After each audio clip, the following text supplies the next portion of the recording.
C'est bon, on y va. Bien-aimés dans le Seigneur, bonjour, bonjour chez vous. Je suis très content de vous revoir encore aujourd'hui.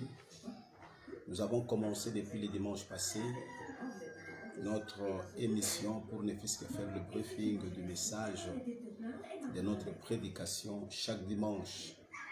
Et aujourd'hui, nous nous sommes inspirés d'un homme puissant et fort.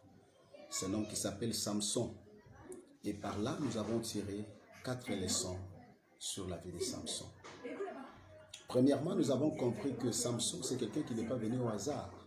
Samson, il est quelqu'un que Dieu lui-même avait sélectionné pour venir délivrer les enfants d'Israël qui étaient sous l'emprise des Philistins. Et pourquoi les enfants d'Israël étaient sous l'emprise des Philistins? À chaque fois qu'ils rompaient l'alliance avec le Seigneur, Dieu les soumettait toujours sous la domination des peuples étrangers. C'est ainsi que Samson, c'est un homme qui est venu de là.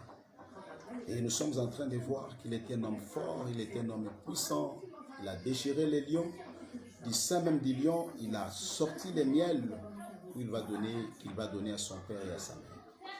Les 4 leçons à tirer sur la vie de Samson. Premièrement, nous sommes en train de voir, si nous lisons le livre des Juges 16, 6, la Bible nous dit ceci, Delilah dit à Samson, je t'ai pris, d'où vient ta grande force, avec quoi il faudrait te lier pour te dompter. C'est-à-dire que Samson, il était un homme fort, il était un homme puissant. Mais ce que le diable cherchait, il cherchait le secret de sa force. Où était cachée sa force? Et bien aimé dans le Seigneur, Dieu, il a toujours le projet de bonheur et non le projet de malheur. Il pense toujours en bien pour nous.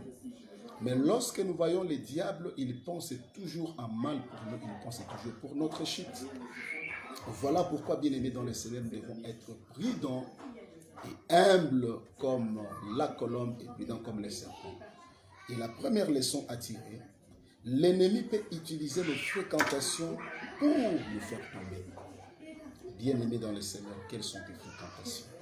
C'est-à-dire que tu dois sélectionner des personnes qui doivent être autour de toi, qui partagent la même vision avec toi, afin que tu puisses aller de l'avant. Toi, tu es un enfant de Dieu, tu es chrétien, mais tu ne peux pas te lier aux païens. C'est-à-dire que tu peux travailler avec les païens, même dans les affaires, quoi que ce soit, mais avoir des amis, des fréquentations, des affinités avec des personnes avec qui vous ne partagez pas la même vision. En tout cas, c'est compliqué, c'est difficile. Les parents de Samson lui ont dit que notre tradition nous interdit d'épouser des femmes étrangères. Mais Samson n'a pas compris. Pourquoi? Parce qu'il était aveuglé. Et bien aimé dans le Seigneur, savoir que lorsque je suis en train de marcher sur le train de la vie, qui doit réellement être dans mes côtés. Et la deuxième leçon, c'était nos actions ne doivent pas être conduites par nos émotions, bien-aimés dans le Seigneur. La Bible dit, affectionnons-nous aux choses de l'esprit. Nous n'accomplirons pas les désirs de la chair.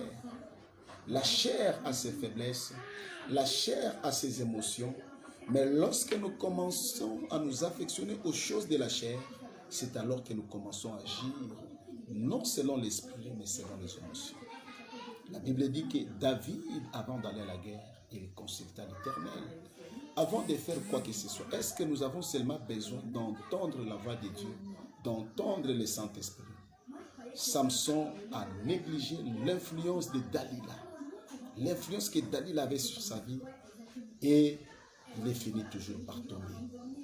Bien-aimés dans le Seigneur, nous ne devons pas négliger l'influence de ce qui nous attire, attirés par le monde, attirés par la séduction de ce monde, la boisson, les femmes, toutes ces choses-là, bien-aimés dans le Seigneur. Et lorsque nous sommes conduits par l'Esprit, l'Esprit peut nous orienter à marcher selon la volonté de Dieu. Et la troisième chose, la troisième leçon que nous avons tirée dans cette histoire, la vie de Samson, ne résistez pas au péché, mais fuyez les péchés. Bien-aimés dans le Seigneur, les péchés te guettent. Vous vous souvenez que lorsque Abel a offert l'offrande et cette offrande a été agréée par Dieu. Son frère Caïn était vraiment attristé, il avait mal. Mais Dieu va dire à Caïn, Caïn, si tu agis bien, tu vas relever la tête. Pourquoi? Parce que le péché est devant la porte de ta maison. Souvent, nous oublions que d'une manière ou d'une autre, le diable vient toujours avec des tentations pour nous tenter, pour nous faire succomber. Et bien aimés dans le Seigneur, sachons très bien que derrière toutes les tentations, il y a la gloire qui nous attend. Alors, devant la tentation, devant le péché, on ne résiste pas, mais nous fuyons le péché. Tu sais que tu es faible devant l'argent, mais tu acceptes de gérer l'argent dans l'entreprise où tu travailles, peut-être dans la communauté. Et par après, lorsque il y a des détournements, tu es traduit en justice et tu commences à pleurer, mais parce que tout simplement tu n'as pas pu gérer tes émotions, gérer tes faiblesses. Et lorsqu'il y a une tentation devant nous, il y a une faiblesse devant nous, nous devons faire un effort de fuir. On ne résiste pas devant l'impudicité, mais on fuit l'impudicité. On ne résiste pas devant le vol, mais on fuit devant le vol.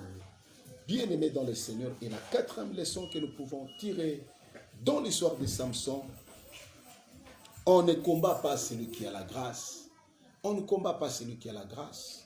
Toute personne qui a la grâce, il a la communion avec Dieu, il a l'alliance avec Dieu. Quand bien même il peut être faible, il peut tomber, mais la grâce va le relever. On a coupé les cheveux de Samson, on a coupé ses barbes, parce que lui-même, Samson, avait violé la consécration, mais ils ont oublié que les cheveux devaient repousser. Et lorsque les cheveux de Samson ont repoussé, Samson avait repris la force, bien que ses yeux étaient crevés, mais il a repris la force, il s'est relevé, et bien aimé dans le Seigneur, il avait défié les Philistins. Je suis venu te dire à toi qui as la grâce de Dieu est sur toi. On a coupé tes relations, tu as été destitué de ton travail, chassé du boulot, chassé par ton mari, tu as perdu quelque chose de cher que tu avais. Mais bien aimé dans le Seigneur, ce qui est plus important et ce que nous devons savoir, on n'a pas détruit Jésus qui est en toi. Aussi longtemps que le Jésus qui est en toi demeure toujours en toi, bien aimé dans le Seigneur, il va faire renaître la foi. Et la foi va encore opérer les miracles. C'est lui qui a la source. Bien aimé dans le Seigneur, c'est celui qui a la grâce. Accroche-toi à Dieu, lui qui est la source. La source de Dieu ne t'arrive pas. Mais si tu t'accroches aux hommes, ces relations vont t'arriver, ces relations vont sécher. Mais accroche-toi à Jésus, c'est lui l'homme par excellence avec qui nous devons faire l'alliance. Et lorsque tu t'accroches à cet homme-là, il va faire naître la foi en toi. Bien-aimés dans le Seigneur, merci beaucoup de nous avoir suivis. C'était le message de ces jours. Nous, c'est le centre de gloire. Parole de vie. C'était votre humble serviteur bien-aimé, le pasteur Enoch. C'était le briefing du message d'aujourd'hui. Et avec ce message, le peuple de Dieu a été béni. Et nous nous avons dit que pourquoi pas l'Église corps de Christ doit aussi bénéficier de cette grâce. Que Dieu vous bénisse. Que Dieu vous bénisse encore abondamment. Si vous avez aimé ce message, vous pouvez liker. Que Dieu soit béni. À la prochaine.